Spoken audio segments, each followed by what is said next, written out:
I can see Gary is with us now. Please keep sharing your challenges, and I'm going to pass the word to Gary and later to our amazing alumni. Let's have a great session together. Warm welcome, guys. Gary, can you hear me? Hi, guys. Welcome, welcome, colleagues, friends. I see some family in the session as well. So yeah, I do that as well. Bring my own supporters, but I'm sure you're a friendly bunch this evening. As I said to the panel that we're going to hear from in a minute. Keep in mind this is an agreeable audience, so there's nothing to be nervous about. Everybody's hungry, everybody's looking for more. We are all in some way or the other. We're trying to shift our reach, our impact, and our influence. I think that's a kind of a golden thread, that runs through all of us. So really fantastic to be with you this evening. It's just after 6 p.m. I'm sitting in a hotel room here in Johannesburg, South Africa. Had to rush quickly to figure out how do I raise this camera, because there's nothing worse in a webinar than having those up nostril camera shots. Absolute worst. But anyway, I'll show you. I found a pot, if you can see it, that is actually my stand for my MacBook. Yeah, so we improvise as we go. Good to see some familiar faces. Wouter, Caroline, Olga, some certified reinvention practitioners, a lot of faces I recognize. Hello, Neil. Welcome, Franklin. Good to see you all. Gilbert, another member of our faculty of the Reinvention Academy. It's good to be with you. Let's dive straight in, and of course, a big welcome to the folks that I've not met. I'll share a little bit more about what we do in our background as we dive in. Let me just try and pull up my deck so that we can jump in. I hope that you're seeing full screen. There shouldn't be anything blanked out or blacked out on the screen. So we're here to talk alumni stories, and particularly it's alumni stories. I just want to put my phone on silent, sorry. Alumni stories around this unignorable program. Yeah. As we dive in, a few invitations from me, please. Stay curious. If there's something we share here this evening or morning, wherever you are in the world, that you don't quite agree with, I think get curious about what's happening in your brain, in your body, and what that might be pointing you to. If we share something that makes you feel a little bit uncomfortable, it's not our intention, but please know that discomfort is often a prerequisite for change. Yeah, we don't change when we're comfortable. It's only when there's a measure of discomfort that somebody decides to go off to the gym or to stop smoking or to make changes. Similarly, if we share something that really, sort of resonates with you and lands with you, let us know in the chat as well. And get curious about what's resonating, because it's also pointing you to something. Second invite, so all okay with that, to just stay curious for the next 60 to 90 minutes or so? Yeah, give us a thumbs up or give us a plus in the chat, please, as you continue to talk about your challenges. Yeah, if you've just come in, Veronica's opening question was, what's challenging you right now in your practice, in your consultancy? Folks, some of you sending me private messages, I can't see them, I can't answer them. I see them popping up, but I'm working on a small screen here, so forgive me if I don't reply. Yeah. So there's the first invitation. Please stay curious. Number two, some of you might have heard this before, but I'll repeat it again. Did you know that the human gait, or in other words, the way that we walk, is as unique as our voice print and our fingerprints? There's no two people on the planet that actually walk in the same way. And our gait, or the way that we walk, is informed by a number of things, as you can see in this image.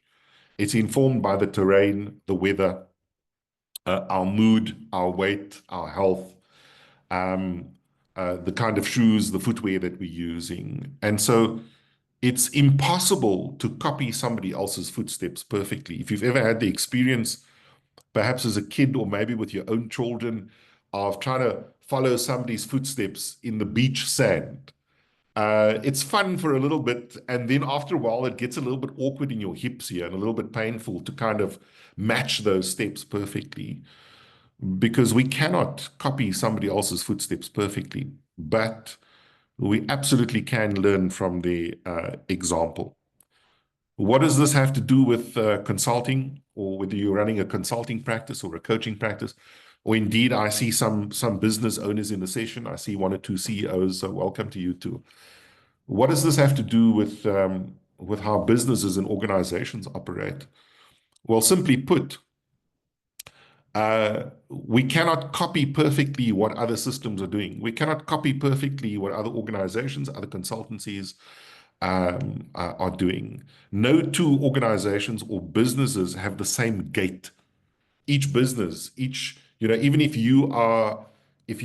we have a member of our Reinvention Academy who's maybe running an HR consultancy in India. You might also be somebody else might be running an HR consultancy in Australia. The contexts are completely different, so you can't necessarily copy paste and apply what works in one space to the other place. So each business, as you're sitting here this evening, there's more than 200 of us on the call. In our businesses, we have our own unique gait, our own unique way in which we walk, which is informed by our business culture, the founders' values, the market we're operating in, the culture of the team, the governance structure that we have, the controls or the lack thereof, the openness of the market, etc., etc., etc. So we cannot copy somebody else's example perfectly, nor can we copy their successes perfectly. But we can absolutely learn from the examples. And that's what we are here to do this evening, is to learn from examples. So welcome. I see quite a few folks have just joined in the last 5 minutes. There's still some more people in the waiting room. So welcome to you as well. Yeah. Is there anything, if I can just, I'll open up the chat. Anything that kind of resonates with you from what we're just saying right now? Pop a comment in the chat. Anything that resonates with you from what we're saying right now? Yeah, stay curious for sure. Thank you, Olga. Yeah. Learn from examples. Thank you, Kate, and welcome. Absolutely, Heather, you're in control. Yeah, the gate, yeah, Farad. And I think it's been an old long cycle tactic in some of the big consulting houses. And I mean, we've partnered with a few of them over the years. The association and the partnership's been very good to us.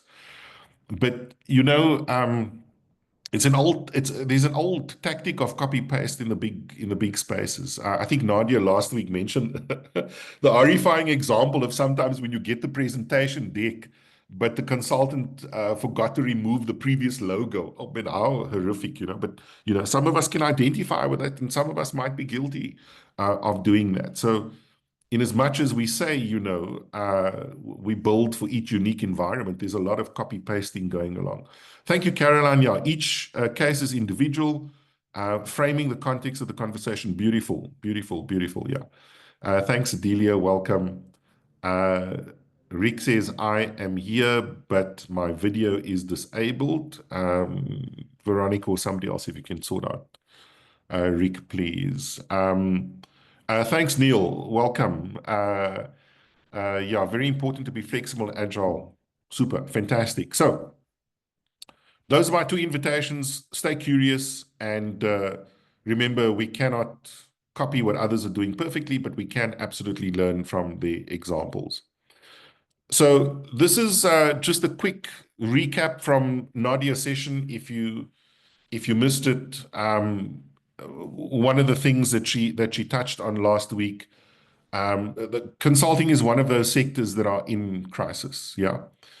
If you are in the consulting game and you haven't figured it out yet, I'll pray for you. It's probably the best I can do. It's like if you run a coaching practice and you haven't figured out that there's massive disruption happening in the coaching space, yeah, it's time to get an ear sort of tuned to the ground. But the sector is in crisis, and if you have a bit of an entrepreneurial inkling, you'd kind of be thinking, well, where is the opportunity in this? I'm not sure who that famous politician was that says never let a good crisis go to waste. But I think, yeah, many of us do kind of think like that.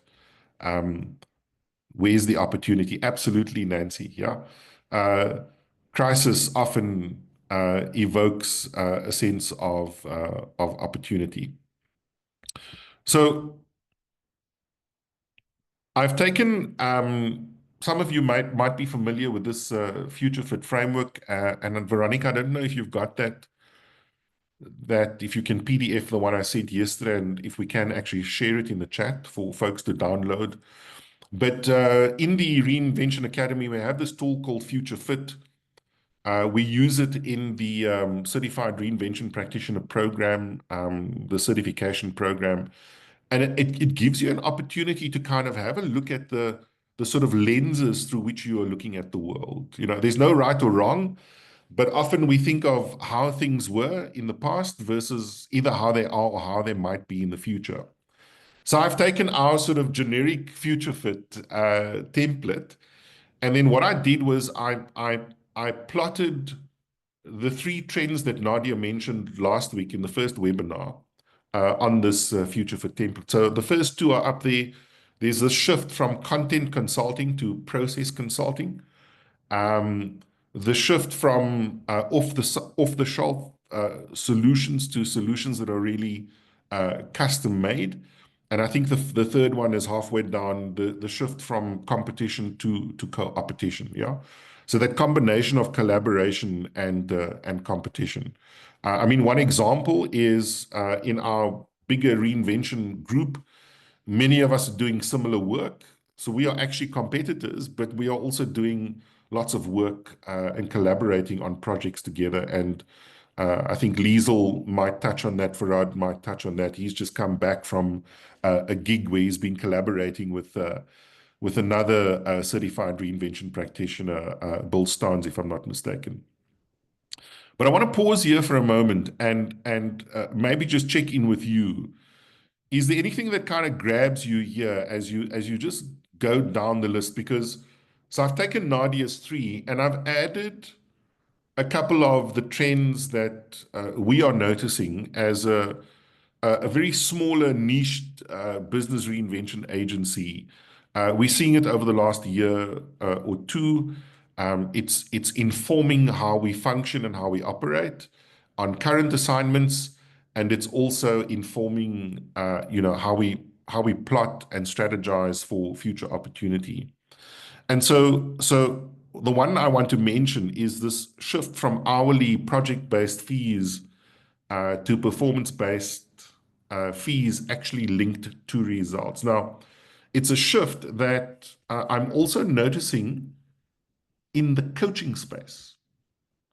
The massive shift, or not quite a massive shift, but a significant number of client environments saying, listen, it's we're looking for something more. We're almost looking for some kind of, I want to say, almost guarantee. Now, I must say, in the South African context, and certainly when we started doing work in other parts of the world, we were one of the first coaching companies to actually offer a money-back guarantee. I still don't know many independent coaching companies or even big coaching companies who actually do that. So I've been using that as a source of almost competitive edge for the last, probably 12 to 15 years. with a lot of success. But I'm noticing more and more client environments are saying, well, we're a little bit unsure that we know the coaching or the consulting is going to be, fantastic, but can we actually link it to results? And I don't know about you, but I think they've got every right to ask that. They've got every right, and especially if we're charging, significant fees. Yeah. So thanks, Veronica, for that. Thanks, Phil, for that hyper-personalization or custom-made solutions, key to gaining clients recently. Thanks. So that's reinforcing. Yeah. Absolutely, Addison. Competitive collaborators, more strength in the system for everyone. Absolutely. But I do believe to be able to make that shift, it's less about your offering and your solutions and absolutely more about your mindset. Yeah. I'm not convinced, and I'm not as well traveled as most people on this call, but yeah, I'm not convinced in so many cultures of the world that we we actually groomed with collaboration in mind. I know in most that I've worked in and taught in, it's really about getting ahead in the rat race. The only problem is, you're still a rat. We're not really taught how to collaborate. It's much later that you figure out that there's actually value in doing this. And so, yeah, big shift here in how you charge from hourly or project-based fees to fees that are kind of linked to outcomes. One of the things that we touch on in the Unignorable program, which I know Nadia uses quite a bit. We've been using, I think probably for the last 2 to 3 years, is the whole concept of success fees. And that seems to be working really well. Yeah, it's also linked to performance, also linked to results. For me, it kind of says, listen, we've got some skin in the game here.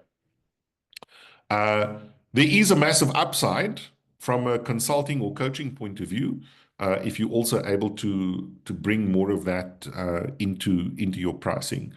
I think hourly fees, if I look back in our own business, is kind of traditionally sort of kept us on the back foot.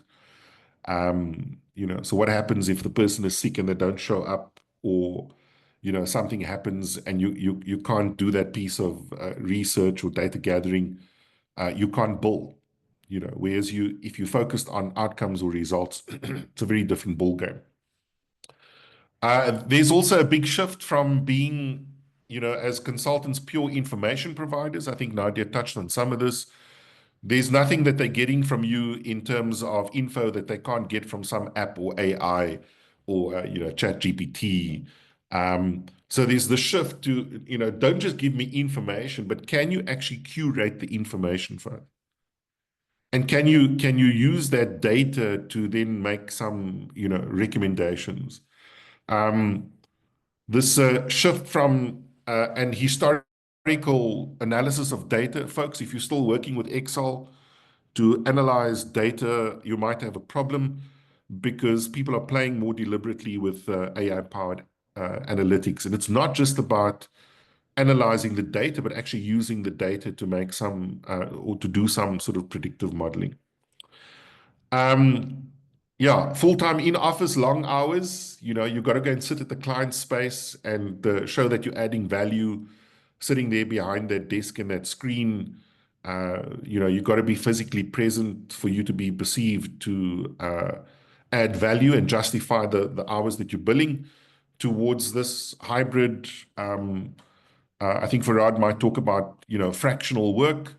But remember, your clients have access to global capability, so something to think about. I know from a South African context, for a couple of years, I was always intrigued by the sort of global business schools playing in our backyard, charging ridiculous amounts of money. And that's when I decided, well, if they can play in my backyard, then what's stopping me from going to play in other people's backyards? And that's part of how we started doing work in other parts of the world. There is a shift from, the client owns the execution to clients and I'm talking about consulting now, wanting some kind of implementation support. And of course, within that is a significant opportunity, which you can also monetize and price for accordingly. And then on the M&A or merger and acquisition side, traditionally we would focus on the aspects of due diligence linked to numbers, linked to finance, linked to risk. But what clients are also asking, so that's important, but what they're also asking for is now this support post-merger, post the change, post the resource optimization, post the acquisition. Can you actually help us to formulate a growth strategy so that we can really maximize the value of this merger or acquisition? Yeah. Remember that statistic that a significant percentage, I think up to 75% of our change efforts actually don't work. They don't yield the results that we're looking for. So what clients are looking for is some kind of sustainability with this, what I term growth strategy consulting. And then, yeah, at the bottom, you might want to add any of your own that you've seen. And I've seen a couple of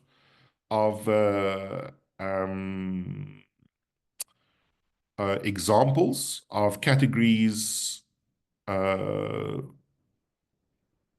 you've seen. Veronica, I've got a very small chat.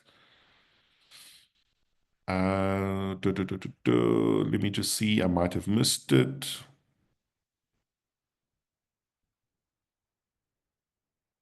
Yeah, thank you, Alison. Of course, we are wanting to elevate everybody's skills, and I'll talk a little bit about, you know, where this webinar has come from, and certainly this whole Unignorable program that I think we've been running. We're going on for a year now.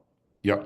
Oh, there, Lavinia, thank you for that one. Yeah, brokering internal decisions and consensus around decisions.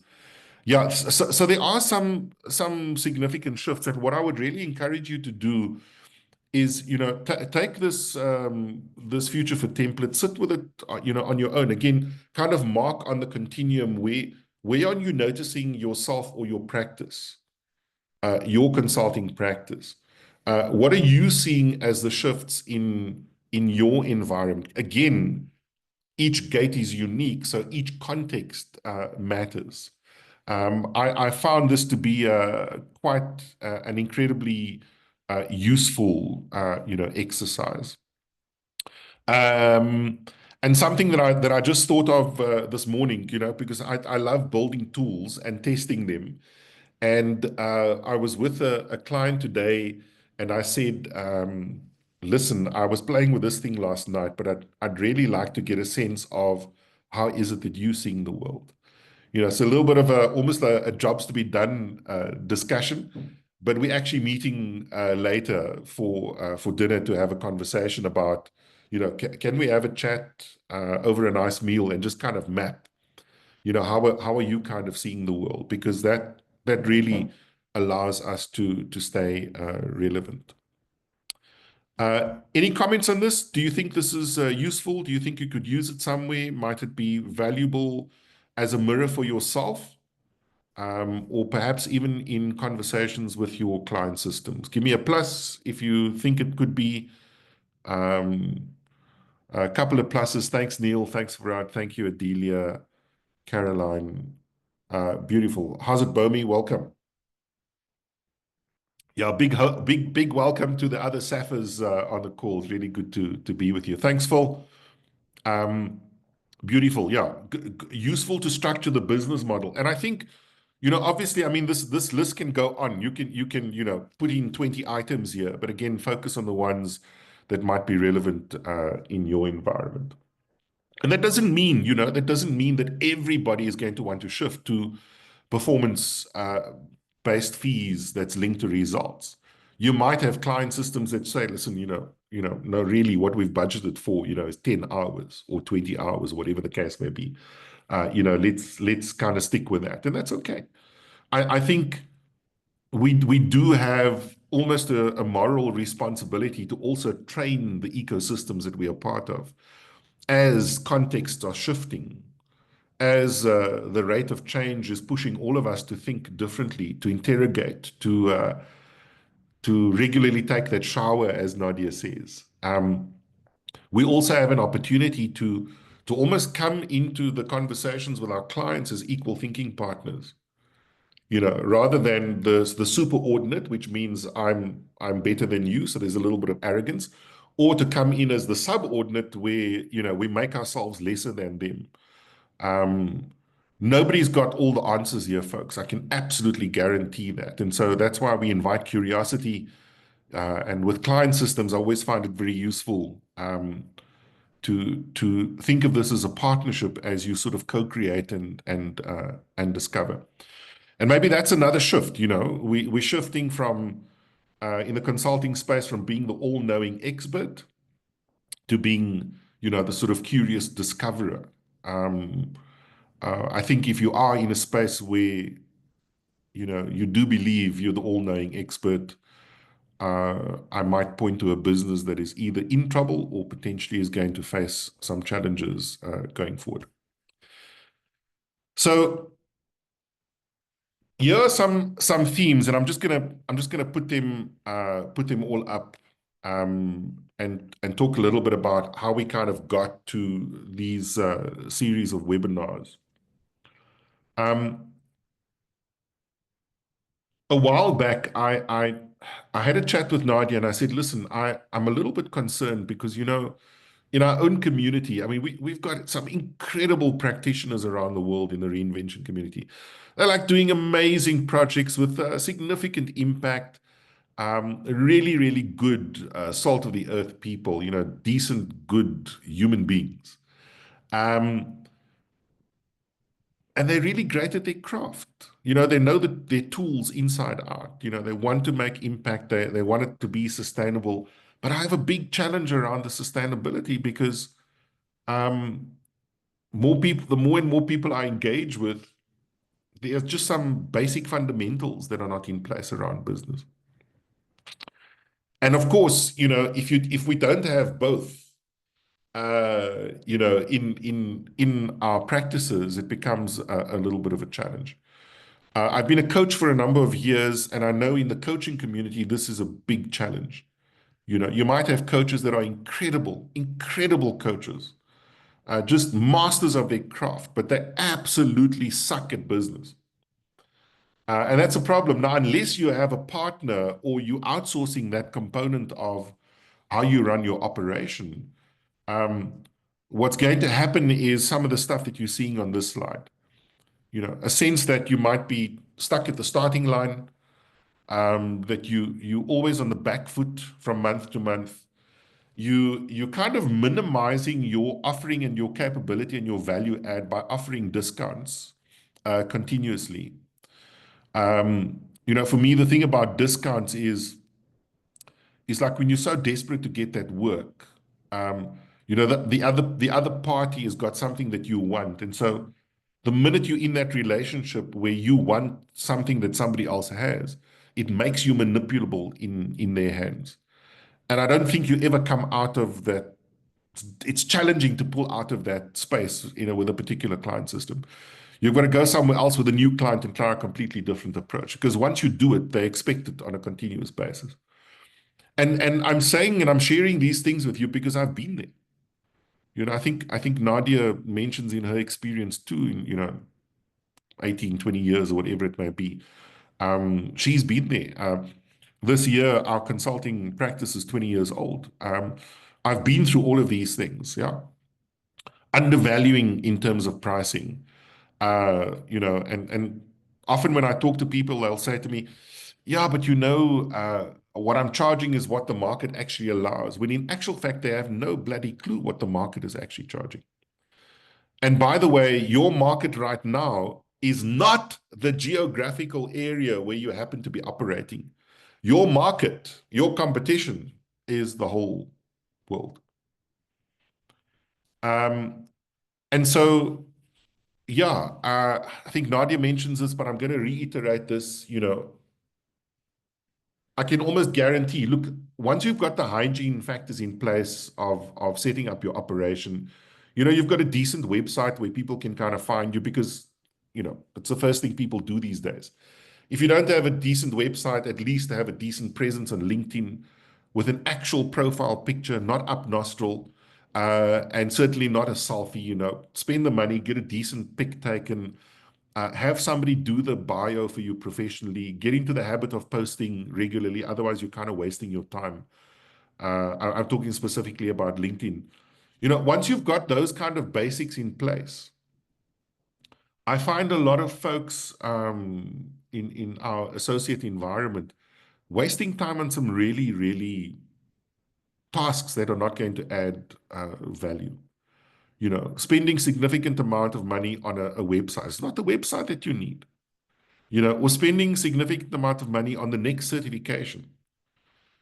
So after 3-4 years, they're sitting with a bunch of certificates, which is fantastic, beautiful. If you had an office, it would kind of adorn the wall like wallpaper, but they're struggling to pull clients in through the doors. And I've looked at some of the names on this call, and some of you I recognize, and some of you I recognize from other professional networks. I can guarantee you, as you're sitting here this evening, you are already more than enough. You already have more than enough. So can you lead from where you are with what you have rather than, kind of getting distracted? And it's a hell of a thing, hey, when we operate from a place of fear. Is particularly dangerous as opposed to a place of abundance. You might be wasting your time on a lot of useless tasks that add very little value. Maybe you don't need to be as active on LinkedIn as everybody's telling you to be. And listen, watch out for these folks that are sending you those mails to say,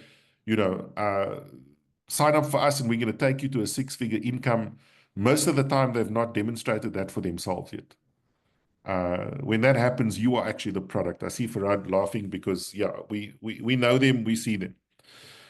So I say to Nadia, listen, what can we do now? Now, in South Africa, we've been running a bit of I can't even remember what it was called, Tracy and Liesel, you might remember, but as a business accelerator or something. It was an experiment to see, what are some of the basic things that we can actually add to the toolkit in our local community that will allow people to amplify their reach, their impact, their sustainability, their influence. That went very well, was well received. People started seeing some significant shifts. And then, Nadia and I then put this 8-week business bootcamp together. You've seen some of this stuff on the website. Voted you on the call, so thank you for joining us. There's some feedback around fee increases, repeat clients. But right now, I actually want to bring up our amazing guests and thank you for joining us this evening. I'm going to maybe just introduce you. Farad, Tracy, Liesel, you operate in slightly different capacities. Liesel is doing some amazing work in the NPO, NGO space, but also she'll tell you about the Balancing Act at the moment. Tracy is one of our co-founders of Center for Reinvention in South Africa, but she's also made the shift recently in November from being an independent consultant to going into business full-time as a group head of people. And then Dr. Farad Karamali, the CEO of Fundworks, which is essentially an organizational culture consultancy. So big welcome. I'm going to stop the screen share for now. It's really good to be with you. So we've got a couple of questions, and this is kind of more sort of panel style. We'll have a conversation around this. Maybe if you can share with us one by one a little bit more of the consulting, the kind of consulting that you do. And Tracy, maybe in your case, that you did up to November. Liesel, maybe we can start with you. Gary, thank you for the opportunity. So yeah, I've moved the needle about 10 years ago from content facilitation to process facilitation. So even in content products that we train, theoretical trainings or something, we are bringing in the process facilitation methodology to make sure that the theory land in the context where it's applied. So in short, that is the type of consulting we do within the training space, within skills development space, but also recently within personal and professional and company growth space. That's short. Fantastic. Thank you. Thank you for sharing that. Farad, welcome. What Thank kind you of very much for the opportunity. Love being here. I think what this does is it gives me an opportunity of what you just said about the ecosystem being there. And I find a lot of energy when I see so many consultants. And I think it's great because we are helping the entire ecosystem to evolve and taking all of us to a new place. Basically, I've been doing this for 29 years now. Uh, my tagline is you tell me an organizational problem, I will give you a human solution to this. So that's actually my starting point. And then let's have the conversation open. So I specifically work in the strategy and culture side of business and a lot of process consulting. Yeah. Fantastic. And before we jump to Tracy, I see a comment thread there from Phil Hartman. Thanks, Phil, with that question. And Farad, you were talking about, yeah, it's taken me 15 years in your company. You know, what the issue is, and yet you are unsure. How can I give you a solution in 15 minutes? I think that resonates, yeah. But just I want to comment on your comment there, Gretchen. Yeah, time is a factor. You know, that is one of the big contexts that we're having to operate. People are super busy. But you know, is there a way that we can actually give the client system what they want before we give them what they need? And so sometimes we actually have to respond to that need that's pressing right now. You know, if the roof is busy burning of the house and we saying, well, I'm off to buy some paint to paint the picket fence, is not an appropriate solution in that emergency. And most systems are in, if they're in that crisis mode, you know, think of emergency room, the triage process that is underway. It requires a specific focus on hand. You know, you don't see the nursing staff or the doctors, you know, busy watching TV or grabbing a coffee when there's somebody walking into an emergency room with a knife stuck in their neck. So can we give them what they need, you know, and then once that patient is stabilized, you can give them, give them what they want and then maybe give them what they need. I might be confusing the two. But we really have an opportunity to if you think of this from a design thinking point of view, you know, meet the client system where it's at rather than where we would like it to be. I see too many independents actually falling and failing because they haven't developed this wherewithal to actually work with the imperfect system, imperfect people. Meet them where they're at rather than where you'd like them to be. Tracy, please jump in. Thanks, Gary. Great to be here. So I was in consulting for people and business transformation. So I moved from really kind of project-based into this executive role, leading a people team in hospitality. And yeah, sure, I'm going to share some of those shifts that I've made, but it's been quite a realization for me around the impact of consultants. And when you're out of it, you know, it's easier to now see the impact that I had and the impact that consulting can bring.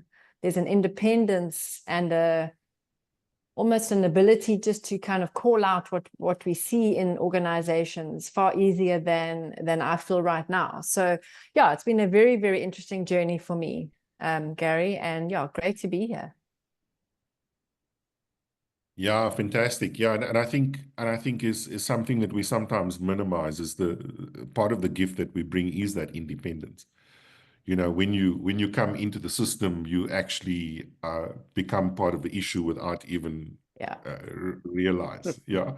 You know, I remember this goes back a little while ago. A client system actually asked me to step in as a chief people officer for an interim period, and because I was so closely linked to the solutions that we were building for them, they thought I'd be a right fit. And I said, look, I don't really want to, but And the carrot was, no, you can do your other stuff and you can do this, you know. And I thought, okay, let me give it a try. And I remember like the first week of Exco meetings, I called my wife and I said to her, I think I've just peed my day away against the wall here. Like I've just wasted 5 hours of my life and I'm not going to get it back. But I remember by month 3 kind of feeling I'm actually losing my independence here. And I lasted, I think, 7 months before I said, listen, I can't, I'm stepping out. I need to go back to what I was doing for you and think about, you know, how I serve you differently. So thanks, Tracy. Appreciate you sharing that. So next question to the three of you, what sort of changes or trends have you seen in the last couple of years or months kind of disrupting your sector? Maybe just give us a sense of it high level. I'll go Lisa, last. Rathinder.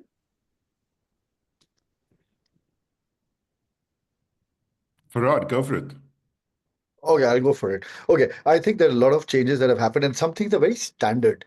For example, pricing has always been an area of concern. So while there are a lot of disruption, that most of the time we would say that pricing is a challenge. You're looking at the entire ecosystem. The consultants are not supporting.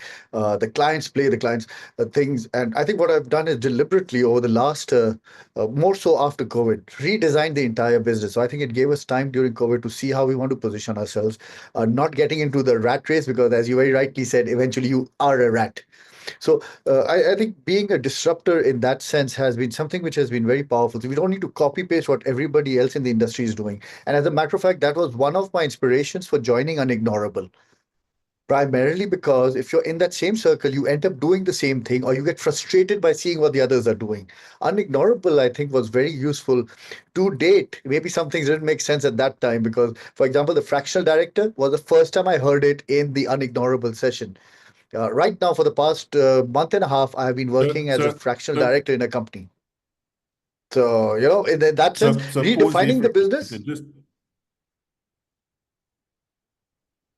Pause there for a moment and just tell us the benefit of those of us that might not know. Tell us what do you mean by fractional? Okay, a fractional director is when you're appointed. So I'm a consultant. The client approached me and they said they wanted me to take up a role of a strategy catalyst. And they were kind enough to say, select your designation. So I said, strategy catalyst sounds very good, sounds unique. I don't want to be a chief strategy officer. So I'm available to them for X number of hours. I'm like a team member, but I'm not a payroll. So I go there, I have a team that creates things. My role is to primarily help them develop as a director so that they can lead on, which could have otherwise been a consulting role, which would have had some gaps. But here I am like a team member. I have my own space. I go in anytime I want. I come out anytime I want. It's actually helped me provide my consulting services in a very structured manner, plus added a designation to my LinkedIn, which is I'm now a fractional director, which I see opening up lots of other opportunities as well, in case other people want me to work as a fractional director. So in short, yes. Yeah, fantastic. Thank you. Thank you for sharing that. And it's actually one of the shifts we mentioned. You would have seen it there on the Future Fit framework. Yeah. Whereas in the past, you would have been that independent or maybe full-time consultant. You're in the client's office for all those hours. You're billing. This is a slightly different opportunity. Tracy, some trends that you're noticing? So Gary, you mentioned AI. I think that's for me been quite a big one. You know, seeing it as a tool to enhance performance rather than threaten. And there's a mindset that I think comes with seeing it as an enabler, particularly in consulting, rather than a fear-based tool. And I mean, you mentioned on the Future Fit the custom made. I think what's been quite real for me is this almost this agile, iterative consulting. You know, for me personally, I often felt the need to perfect. And Gary, we've often had this conversation around the need to perfect and position something whole and wonderful to meet the need. And I've engaged with clients where you iterate and you collaborate with them on and you go from there. So you don't have to perfect. I think that's been a trend, is this almost this iterative consulting that takes place rather than a perfect product or service. Yeah, I think those are two big ones for me. Fantastic. And yeah, I think thanks, Tracy, and thanks, Gretchen, for your question about fractional versus retainer, and a nice perspective there from Matt O'Dell and Farad also, yeah, just highlighting some of the difference there for me. For me, fractional is like you're just short of a full-time employee, but you could be doing that for multiple organizational systems, and not just one. Yeah. So if I bring this a little bit closer to home, what brought you to Unignorable? Tracy, maybe we can start with you and go the other way around. Sure. Gary, I think I realized I had a fearful relationship with money. And it was kind of reactive. You know, what I loved in the comments, there was comments around, you know, clients seem to think we know what to charge. I was always fearful when that came up, and I'd go in conservatively and almost beg or I felt like I had to do that. And you know, in the conversations in Unignorable, it was really around how do I challenge my perspectives and assumptions on money? How do I, you know, what is it that I need to create this thriving business, and which beliefs are no longer serving me? And they were particularly related to money. So that was the main driver for me. Fantastic, thank you. And you know, in a practical way, yeah. I think, yeah, thanks for being vulnerable and sharing that with us. And a lot of that has to do with our own orientation around money, around worth. Yeah. Liesl, maybe if we can check with you, what brought you to Unignorable? Gary, may I touch on the previous question before I go into that one? Sure. So for me, the things that showed up as the biggest challenges and changes that happened within the skills sector specifically, because I worked a lot within the NGO sector, money became very tight for the sector. So any skills development that was funded had to make a huge impact. So the tried and tested and normal skills trainings never hit the mark and hit the spot. So it opened up space for custom-made products. And that links to my reason why I came to Unignorable, because of product development was one of the things I needed some guidance on. But the other thing that's happening in the skills sector is also that within workplaces, skills trained and used up till now started to feel almost redundant because of changes in the workplace. People needed to reskill themselves for their specific roles, but also for new roles that came into the workplace. So that opened up a door for me as well for a product. So what brought me to Unignorable, to link the two questions now, I think my biggest reason was the imposter syndrome. Tracy, it seems like we are touching on the challenging topics here, but imposter of not believing that I have the platform or the ability to produce the products that I need, that I knew that's needed and that I can do. So something about that, but I think there were two big reasons. It's the imposter, but also then the financial question. And I think that session set the arena for me to be bold, not to shy away, and to reward myself for many years, over 30 years of working in the NGO sector, to start to think differently about money, value, and my value. And I think that was my biggest shift through this entire program. I love it. Beautiful. Thanks for sharing it. So we've got so far, you know, challenging my own or challenging my assumptions, relationship with money on Tracy's side. For you, it's also money, but I like what you're mentioning about mindful that there's actually shifts happening in the sector. And so there's things in the sector that's actually becoming obsolete. Not just redundancy, but obsolescence, and then also, coming to unignorable for product development, which is actually one of the things that we touch on as well. Thanks, Liesl. Farhad, what brought you to unignorable? I think what I will do is I'll take some of the inputs from the people that identified as challenges so that I can share my link of attending unignorable to some of the points that were highlighted. Fear being the most common one. My reason for attending unignorable was primarily to sit amongst consultants, share, exchange, discover what the consultants are doing. Because as I said, post-COVID, I was looking for a lot of different things. For example, one thing that I did in my pricing immediately after COVID was that I had a minimum invoice value that I set. So the minute I set a minimum invoice value, so I don't have to run behind these small invoices, I said minimum invoice value, I'll do more work, less work, that's secondary, but give me minimum invoice value. I wanted to assess where I stand. I wouldn't really say fear, but I did like to challenge some of my assumptions coming into this. So for example, right now, many people said there is this fear in the consulting. So I just walked into the hotel room. It was completely dark till I put my card in. Not that I was scared, but I just realized, you walk into a room when there is no light. There's an element of fear that many people have. But the minute the light is there, it shows very comfort. I think unignorable provided me with that space of comfort that what I'm saying, I'm discussing it with people who understand. I'm speaking to people who appreciate, who correcting me as and when. And you were very right initially when you said it is not so much about the certifications. Oftentimes we, as consultants, we go on excessively getting certified. I got myself certified 7 or 8 different things post-COVID. But the challenge is not that I got myself certified. I think in unignorable, I learned you are certified. How should that mindset translate into conversations with the client confidently? So if the client says, give me a solution, and you tell them that, listen, you've been working in your company for 15 years, you don't have a solution. How can I just tell you the solution in 15 minutes? That confidence comes from the unignorable. So my reason for attending, as I said, I just want to cover different elements that people said.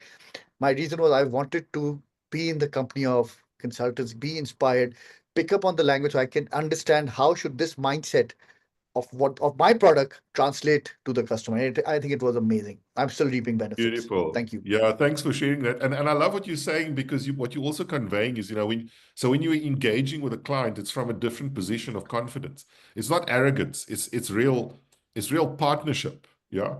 Yes. Because that also can kind of have an impact. So maybe one more question to the three of you is, can you maybe share with us some tangible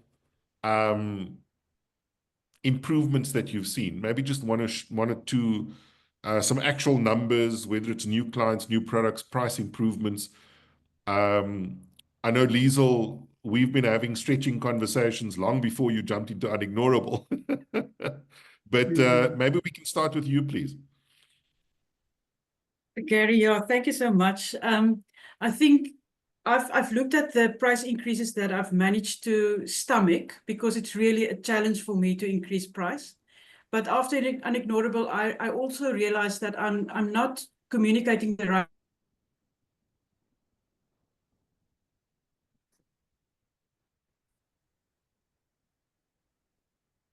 I've just 320%, and the biggest jump I've made was 400%. Okay. Because So I undervalued. Can you pause for a moment, because I lost your volume there for a couple of seconds. Can you go back and just repeat that, because I think that's quite significant. No problem. So the first increase I've made was 43%, and that was under your guidance before unignorable. Since unignorable, I was still busy with unignorable. I made 100% increase on a client I was quoting at that stage, and they accepted it. In between then and now, the biggest jump I've made was 400%, because of the type of quote. I've normally had one pricing. If I facilitate content in front of a group, or if I'm facilitating a tough contextual relationship building, teamwork offering, I've priced the same price. But for different products, I started to price differently as well. And that was the biggest jump I've made. So yeah, for me, that was the one big price increase, tangible improvement. I've got products, something to say about products as well. I love that. So I mean, it's so cool to see your face light up when you talk about some of those shifts, you know. And yeah, I want to say to you specifically, the best is yet to come. Yeah, so don't stop. Yeah. There is a question there from Mia. Thanks, Mia. She's saying in the non-profit space, accurate pricing is often frowned on. Proper costing and sustainability margins are often not possible. Curious how Liesl manages this. I've got a perspective, but maybe Liesl, you want to comment on that? Thanks, Mia. Maybe just my very quick response would be, you must keep in mind, I totally underpriced myself. So these increased margins was just to get me to the level of what other people are charging in the NGO space. And Unignorable's financial session gave me a window into what is charged. And even the lowest charge was more than what I charged at that stage. So that's why my increase in percentages was feasible. But something I've learned from Gary as well, sometimes you find an NGO that has a funder that can fund the work that you need to do at the price you need to charge. Yeah, thank you, Liesl. And Mia, yeah, I see you now. You're from Senfree. Yeah, so please send my regards to Mr. Chamberlain there at Senfree. But I can tell you one tactic that's kind of worked for us, an approach that's worked for us is, which is one of the big shifts in strategy.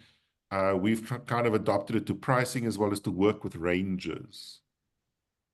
Not a single number, because there's, you put yourself at risk when you price in a single number, and there's so many shifts that can happen. So, and the concept of ranges is not that unfamiliar to most entities and organizations. I mean, even when analysts report on listed companies, they talk about ranges. They talk about, if the company hits between this and that. So it's one approach. It doesn't always work, but I'm always trying to experiment with new things.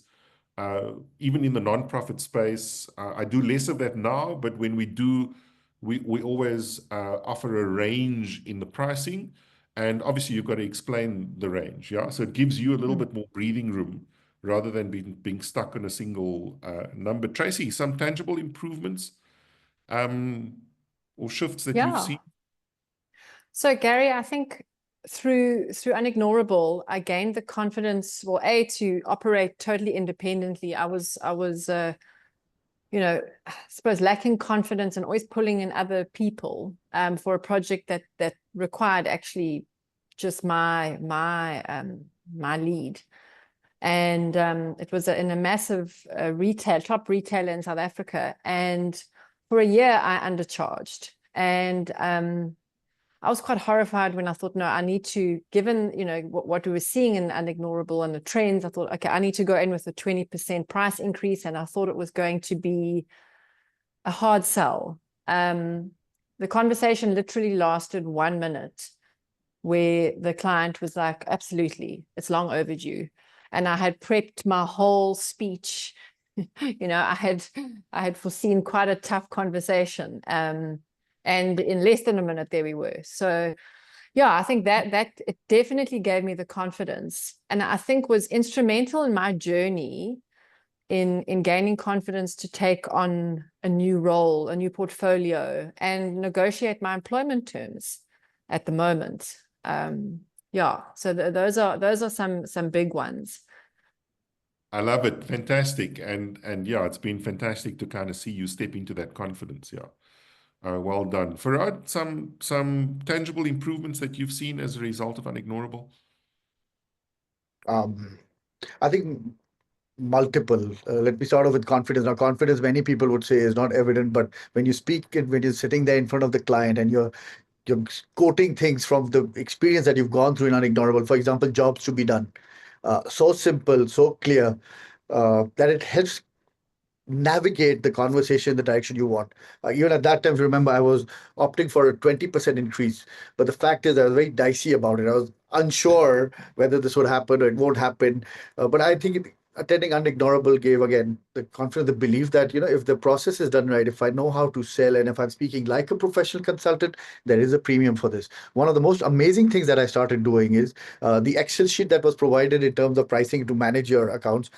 That triggered, so while I had the entire accounting system I already have, but what that triggered is to understand how to get revenue in advance, and approximately from 10-15% advance business, I've now moved to approximately 75 to 80% with large scale global multinational companies would pay me in advance, because through that Excel sheet, what I've done is I've recalculated what is the cost to me for delaying the payment, and I've added that on top of my fees. So for example, when we are discussing, I'll say my fees is this, but your process has this fees.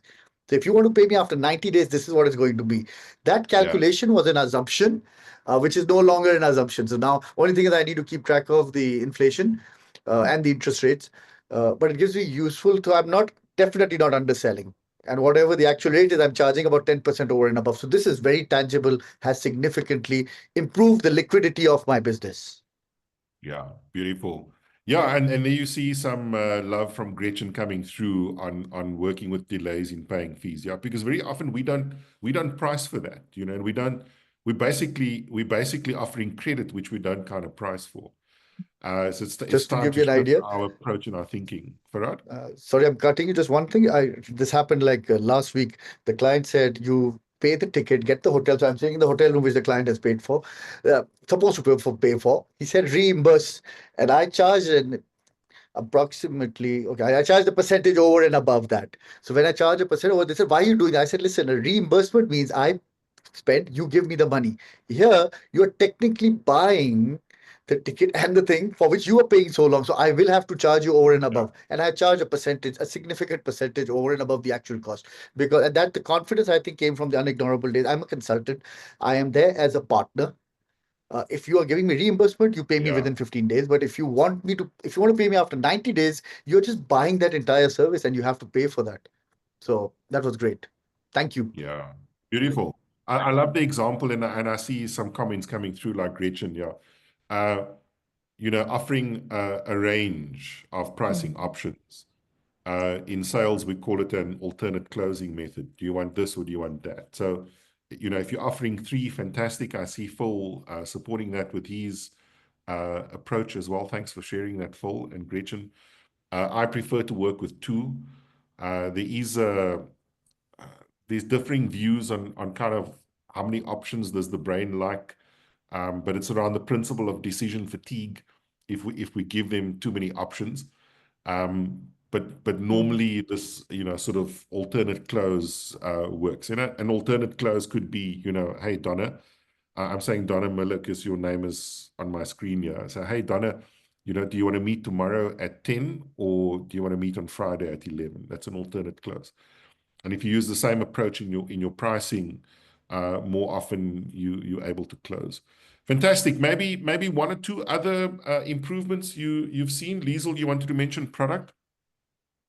Gary, yeah, so two products came out of the Unignorable. The one was in process already, but to customize current content of training, we added the application lab in our normal training sessions where we brought in practical application within a specific workplace. So Stephen, also one of the CRPs on the call, he was a key element in that implementation, and we collaborated on the implementation where he basically applied the reinvention methodology on the theory, so bringing it new into the current context. The other product that I've developed was during the first session of the Unignorable, I was facilitating a 3-day workshop in a small rural town, and I was set to do some specific work there. But as I walked in, I realized it's not what they need. So I started to pull out some of the tools that we have and started to build a new program for the 3 days, and it was spot on. And from there, I built a masterclass series that I'm now presenting in different contexts. So I'm building different topics. And as I go into a client system, I pull from the topics as the need is in the room. So that was one huge step for me to take. And I think my biggest success was because I had speed to action. I didn't try to perfect the product. And as I go into a new client, I'm taking all my tools and then I pull from that as the process and as the context need. So that was my biggest win. I think the confidence, as Farhad said, that I grew to have that boldness to step into a room and say, I'm going to facilitate the need in the room. Fantastic. And you know, as you're saying that, I just kind of reminded, and I think it might even been from, you know, when Carolyn visited South Africa. Hi, Carolyn. I don't know if it was her comment or something in that group session that you did, where this comment came up that, you know, we're always a work in progress. And you know, it's stuck with me. And so as much as we're seeing improvement in our practices, in our impact, I love that there's this humility with all of you that we are still a work in progress and the best is yet to come. So that's, you know, that's beautiful. So a big thank you to our guests. Please show them some love in the chat. Please send them some hearts and love. Appreciate your time. I know that all three of you are super busy. Most of you are probably from here going to go and prep for a session tomorrow. Some of us are going to go and do jobs to be done, interviews now in 20 minutes. But I'm super grateful. Thank you for sharing the pragmatic insights. Love your vulnerability. You know, I saw a comment from Neil and Neil van der Schaltz. I saw you on the call. You know, Neil many moons ago was with PwC when we first started doing some work with PwC. And I always thought one day when I grow up, I want to be like Neil. So it's so humbling to see him say, you know, in the comments, best webinar, you know, fantastic webinar. But it's thanks to you, you know, and I said to the panel, please, you know, this is not about sharing perfectly, you know, perfect solutions. Everything's funky and everything's rosy, because life doesn't work like that. You know, give it to us raw, just be yourselves, tell us where the struggles are, because it's how we learn from each other. And I can tell you absolutely, in Unignorable, we don't have all the answers, but we've got a massive amount of curiosity. And I'm always super excited by what we end up, you know, kind of building together, and how we dance together. So please reach out to them on LinkedIn, stay connected. You can watch their progress.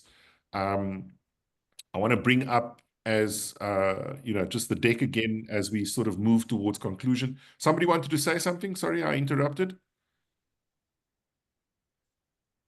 No? Okay.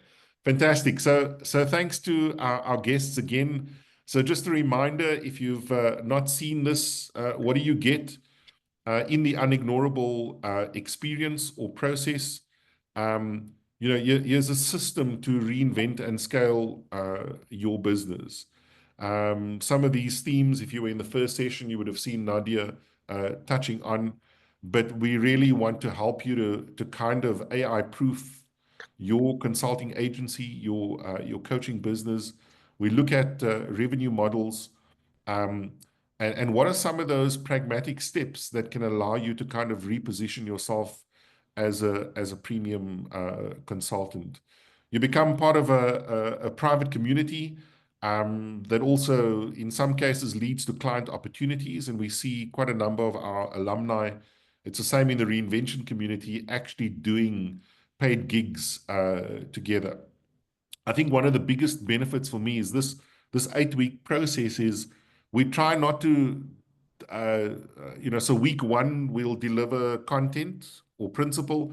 Week 2, we'll coach on it. It'll be some business coaching on it. And so that makes it a little bit more personalized. We try not to introduce new content in the second week of each sort of module, the 4 modules.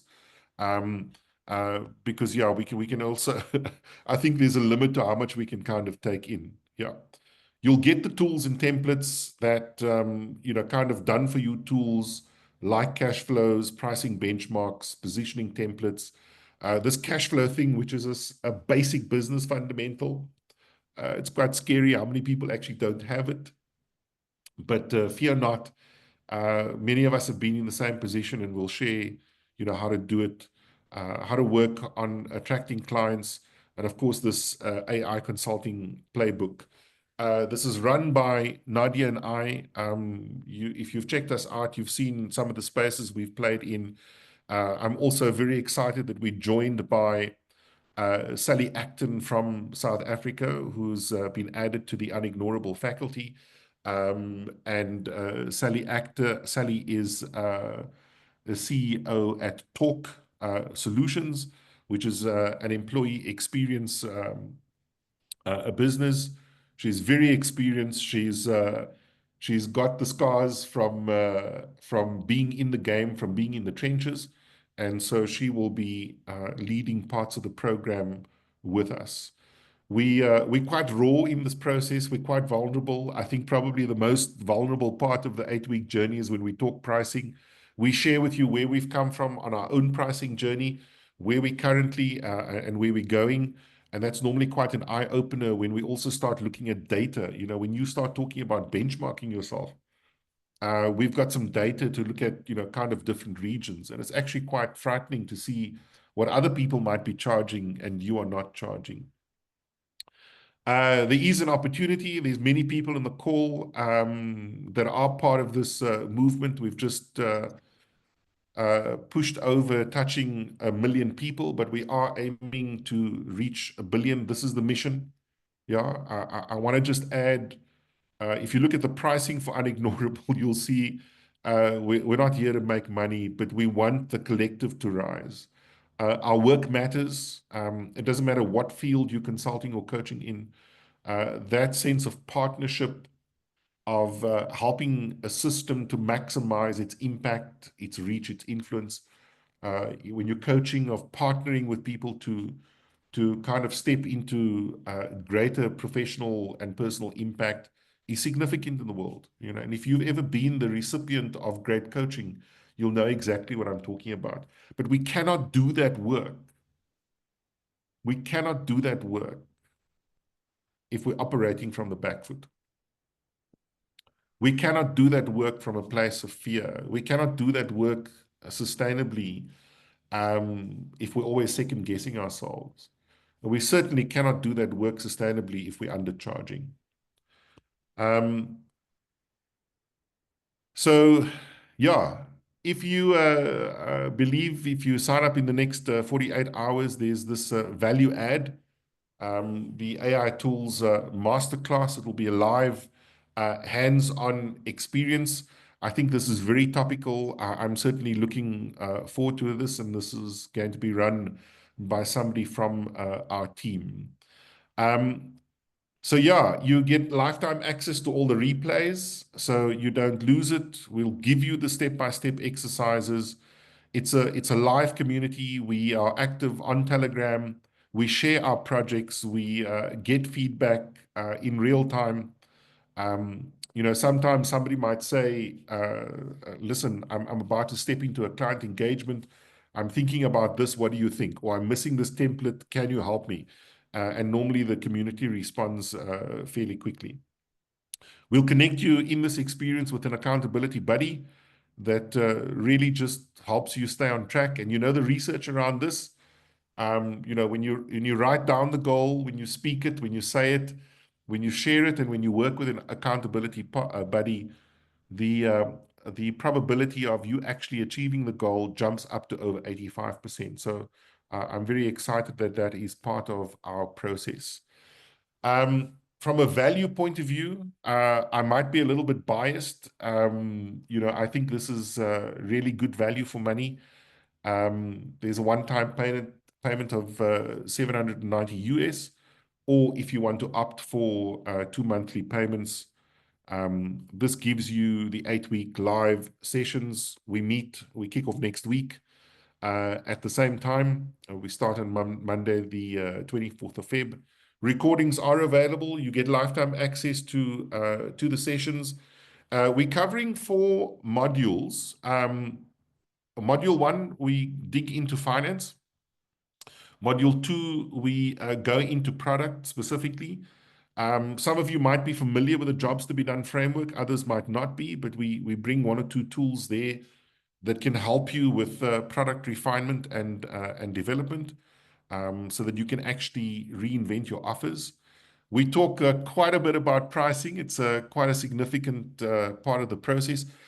And our goal here is we want you to be able you hear Liesel talking about 400% and others talking about significant percentage increases. We want you to be able to increase at a minimum of 10%, yeah, and make sure that your pricing is competitive. You might be busy with a fantastic offering, fantastic product, but actually pricing yourself out of sustainability, and that we don't want to be the case. And then module 4, we spend some time on reinventing your approach to marketing and sales. So as I mentioned, module 1 will introduce finance. Week 2, we'll coach on that module. The same with product. We'll introduce it in the 3rd week, and then in week 4, we'll coach on that. Of course, you have a money-back guarantee. If after 14 days you kind of feel, well, this is not for me, my business is at a different place, or I don't kind of see the value, you'll get your money back, no questions asked. So if this is something that appeals to you, we really want to urge you, get on track, jump on board. I speak under correction, but I don't think we're going to be running any more, Veronica. And this is it's not a sales pitch. It's just that there's so much in the calendar and the diary. Most of us, and quite a few on this call, are gearing up for the Reinvention Summit in Dublin in April. And then I think Nadia's on a little bit of a sabbatical, if I'm not mistaken. Yeah, so we probably, I think if we run another Unignorable, it might be very late in the year. Yeah, we look forward to seeing you in Dublin. Hey, Rienzo, welcome all the way from Amsterdam. Good to see you here. Welcome, buddy. And Peter from Denmark, good to see you. So some of you are still hanging around. There must be a reason why you're here. Besides, Nadia and I said the other day, Nadia told me and Gary told me it's not a good enough reason anymore.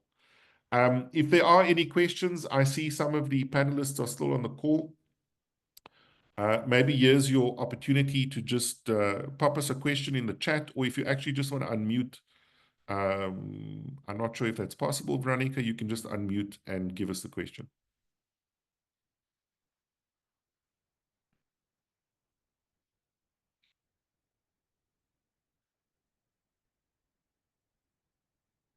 We have a few minutes. Lots of thanks. You know what I love about processes like this? I think if you're kind of attracted to the reinvention vibe in some way or the other, there's like a golden thread that kind of runs through this community. Whether you certified reinvention practitioner or an associate, whether you're using the tools or not, I think there's something that kind of connects us. Whether you're new to the community or you've been running this race, you're running this marathon for a while. And so what's beautiful is to kind of see how we are actually learning in this webinar. There's been some amazing gems, not from the panel, but if we look at the comments coming through, look at the chat, people offering suggestions, people saying, no, I've never seen that before. That's absolutely fantastic. So it's a beautiful thing that we can actually convene as a global group.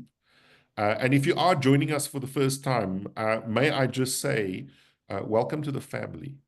Yeah, welcome to the family. It's really good to have you with us. Carlos, you have your hand up. Please jump in. Hi, thank you so much for this. And can everybody hear me okay? Sorry, we can hear you. I'm not on camera. Please go ahead. Welcome. Perfect. I'm talking to you from just outside of Toronto in Canada, and I'm a little under the weather, so thus no camera. I'm not going to subject you all to how I look. Just a quick question.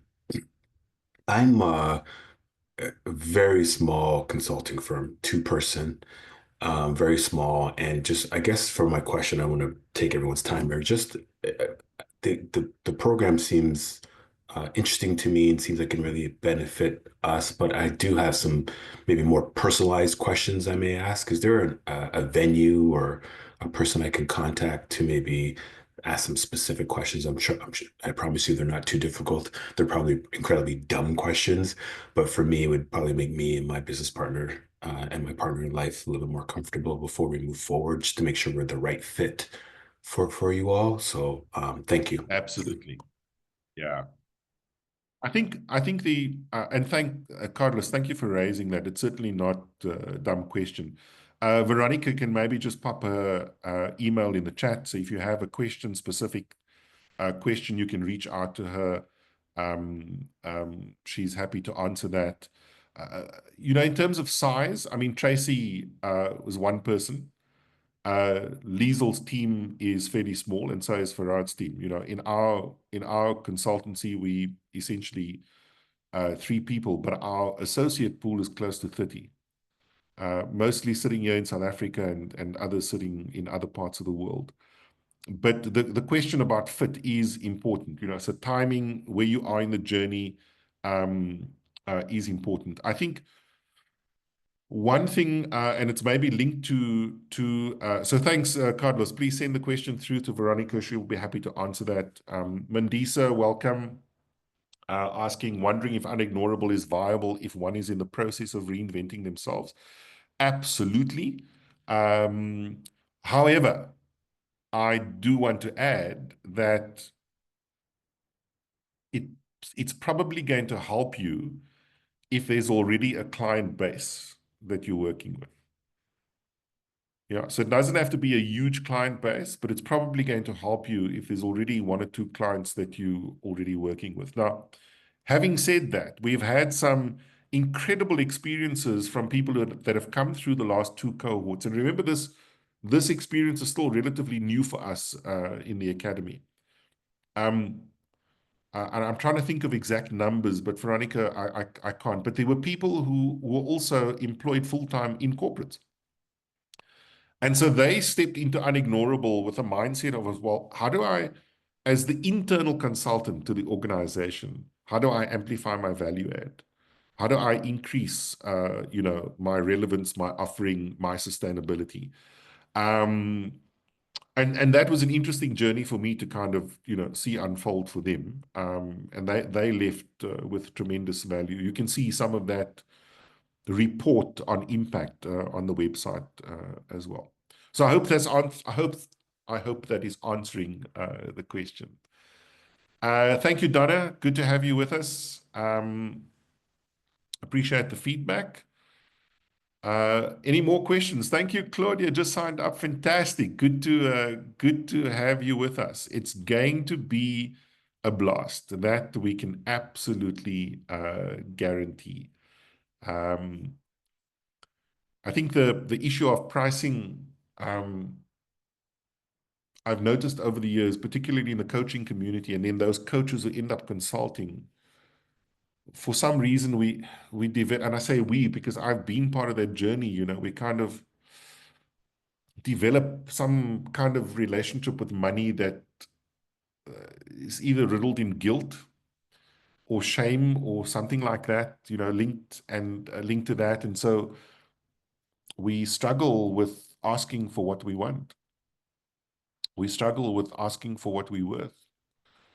And it's real, and I think if you want to do meaningful work in the world, Nadia's made this point often in different forums that bad in the world is exceptionally well funded. And if you want to do good, you have to make sure that you're well funded, and nobody else is going to create that funding for you but you. So I think the money mindset issue is a common challenge that we address. Farhad, that's perfect. If you need to jump off, thank you. Thanks for being with us. Farhad's going to jump off into a client call that he's still got to prep for. Gretchen, for the certified reinvention practitioner, I think we can certainly send you some info on that. Veronica will be happy to share that with you. Thank you, folks, for being here. We've got 2 minutes left or so. If there are any other burning questions, just unmute, give it to us. We'll be happy to answer if we can. I'll go ahead and If unmute. not, Hi there, my name is where's Dr. the- Keith. It's great to meet you. I can't. I hear the voice, but I can't see you. Let me find you on my screen quickly. I am Dr. Keith. The black green screen. That's devilishly handsome. There we go. Hi, you're right at the bottom. Hi, Dr. Keith. Welcome. Good to have you with us. What can we answer for you? Well, I love what you said, that there is plenty of funding for bad and that you have to know your worth. My challenge has been this. It's competitively pricing, not knowing what my competitors are doing. So I'll give you an example. In my area, digital accessibility, there are 3 kind of large companies, one called DeQ, one called Level Access, and another one called TPGI. Their pricing is only really known once you sign up for a presentation. And so what I'm trying to find out is that in my area where I offer services that can either complement what they're doing or compete directly with them, how to get an idea of what the customers are willing to pay, so that I don't, as you mentioned, price myself out of the area. Do you have any thoughts on that you'll be able to share within the little bit of time that we have left? Yeah, I think it's a great question, and it's not necessarily unique to what you're describing. You know, it's I would say is probably a common thread that would kind of run through most of our consultancies, is understanding not just what competitors are doing, but also what is the capacity for the market, but also what is the client willing to pay. One of the tactics, or one of the ways to get that info, because it's data that you're needing, you know, to kind of inform your decisions around pricing, is to figure out how to extract the data. And one of the tools that we actually cover in Unignorable is this jobs to be done framework as one option. But there might be other tools to kind of, you know, extract the data. I have no qualms, but my approach is maybe slightly a little bit more sort of guerrilla tactic. I go and ask my competitors what they're charging. How do you have that conversation with your competitors to do that? With clients, you know, we've kind of shied away, for example, from tender work over the last 2 or 3 years, because just the amount of work involved in packaging for tenders is just ridiculous, with no guarantee that we're going to get anything back. So we tend to shy away from that. But with other types of gigs, you know, if we get to the point where, you know, there's some kind of sense or energy that actually we can work together and we can partner together, very often I will ask upfront, what's the budget? I want to take the guessing work out. And if somebody, you know, somebody says to me, you know, listen, we've got a budget of $100, I'll say, listen, now we can do that, or actually that's not for us, but I can recommend somebody else that can actually give you what you need. Or, you know, yeah, we'll take it, but this is what you're going to get for your $100. For me, it just takes the guessing work out. There's an opportunity to kind of bring a different level of you know, transparency. I'm not talking about those environments where, you know, competitive bids and sealed bids are the norm. You know, you don't want to be breaking rules in that regard, but there are other spaces where you can be very transparent around this. The main thing, I think, which is a fairly underutilized, when I first came across the concept of jobs to be done in the marketing space, to really try and understand what is it that's sitting behind what the customer needs. And that's an interview skill with a template, actually sitting down with a person doing an interview and capturing information. So Keith, I'm going all over the show, but I don't know if that answers some of what you are asking. It gives me a little bit of guidance. May I ask a follow-up question? Is there enough time or no? We just out of time, but give us your question, because others might benefit from it.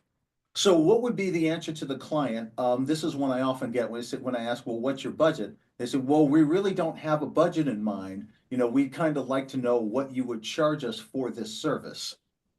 Whoop, whoop. Fantastic. The sky's the limit, baby. I love those because depending on the quality of the relationship, you know, if the client really gets a sense that you're actually here to serve, you're not here to milk them, then you can have a decent conversation about appropriate pricing. Again, we prefer to work with the concept of ranges. So it gives the client a little bit more flexibility and room to move, and it gives you room to move as well.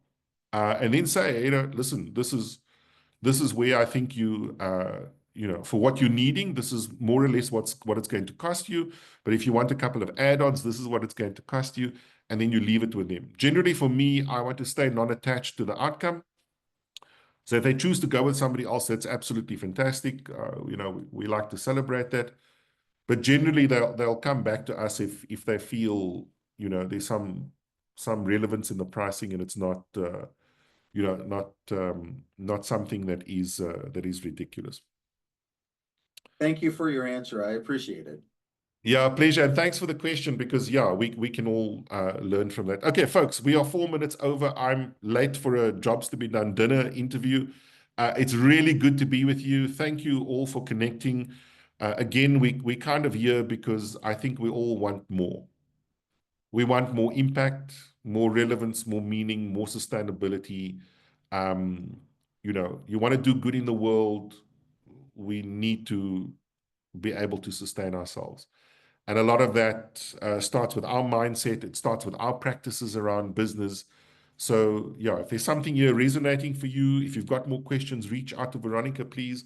But we'd love to see you in Unignorable. We kick off next week. Would be great to have a massive class in this cohort. Thank you, everybody, for your presence.